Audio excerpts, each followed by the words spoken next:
On to UT now, and The Eyes of Texas, the song.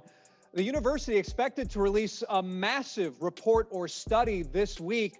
Whatever the outcome is, how will this affect football recruiting? Yeah, no, I think it's going to be a major deal with football recruiting, especially.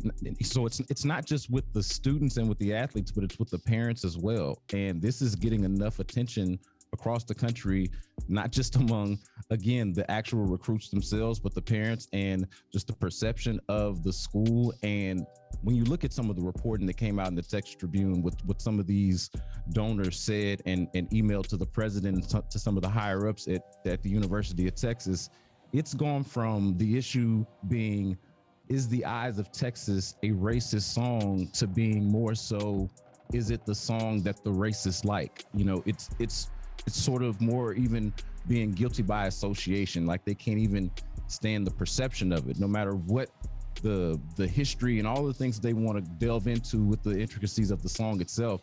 It's beyond that now because of the voices and what's associated with who defends the song. I think it's a huge mistake. I really do, because those football players were not happy. It wasn't just Tom Herman's personality that graded badly on those players.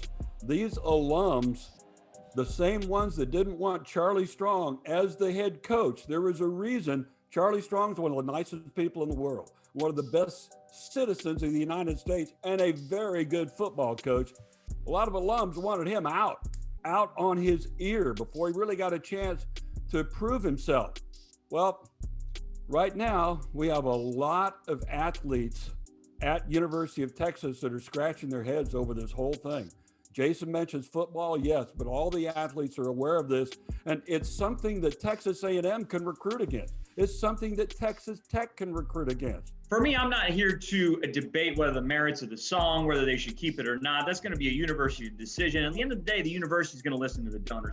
Whether you like it or not, that's going to be the situation. Now, how that trickles down to the football program, I mean, the brand is so strong, even though they haven't won. Like, if a kid gets an offer from the University of Texas, I mean, I don't know if it's going to affect. Like, look, Steve Sarkisian's already landed some big recruits since he's been there. I do believe that it could affect recruiting. I think that other schools, like Matt mentioned, Texas A&M can recruit against this. Other schools in the Big 12 can recruit against this. But here's the fact of the matter.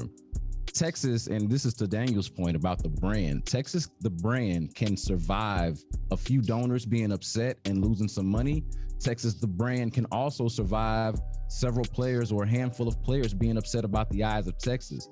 Texas can actually survive this particular issue. It's about what side of history and what side of the argument do they want to be on. And it seems like that question still hasn't been answered.